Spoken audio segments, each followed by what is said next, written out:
Hello and welcome to this short introduction into clothmotion for TrueSpace. Clothmotion is a cloth simulator for the 3D application TrueSpace. My name is designdevil and I want to show you how easy it is to set up a scene like this with a curtain and a rod and to simulate the moving clothes here. So let's start by creating a new scene. And at first let's create the curtain. In this case I use a plane, and with a right click on the plane I get access to the primitive parameters and I increase the resolution of the plane a bit.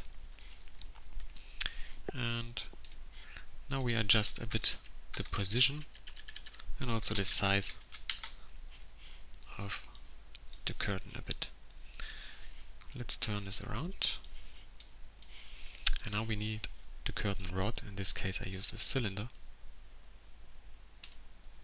Let's also adjust the position and the size of this thing.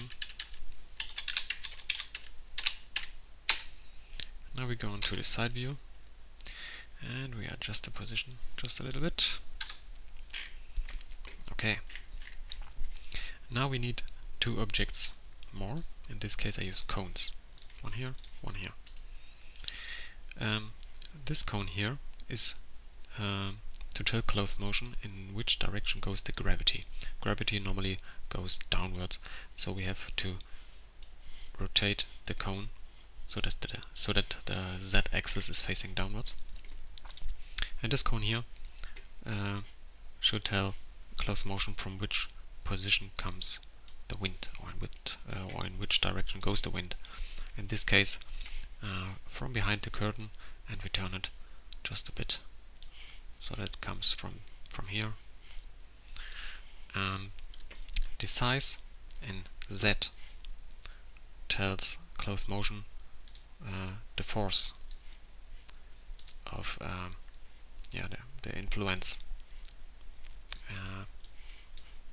how many influence the gravity or the wind has over the cloth. Okay.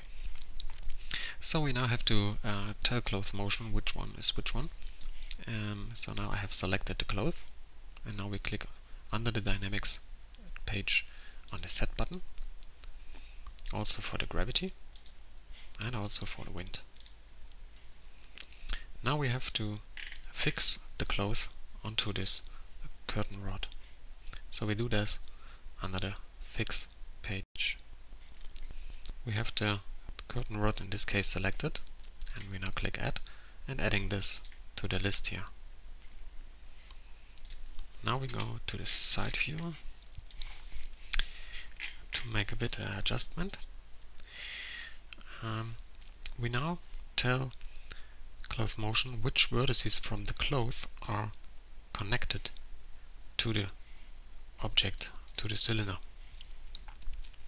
So we do that by choosing the rectangle tool and select the first row here. It's difficult to say. The first row of these vertices from the cloth. Now we click on Fix Vertex Set and on Fix. And the fixed here tells us everything is okay. So let's go back to the 3D view. The last thing that we have to do is to tell clothmotion how many frames it has to calculate. In this case let's start with 600 frames. Now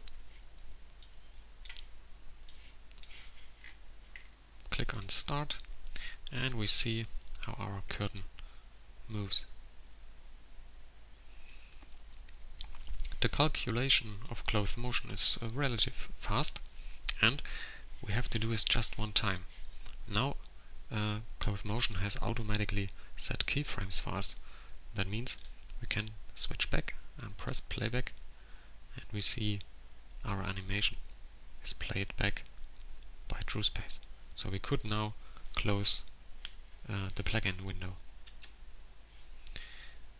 What can we do if we want just a frame?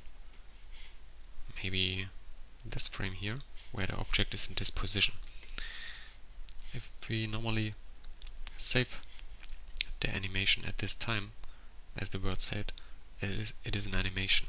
So we have all the time to go with the slider into this frame. But if we want this frame as our first frame or as a static object, we can also do this. Go under the frame page here and click on continue, and just one time on start. If I now go back to frame 0, we can see that our chosen position, our chosen frame, is now frame 0.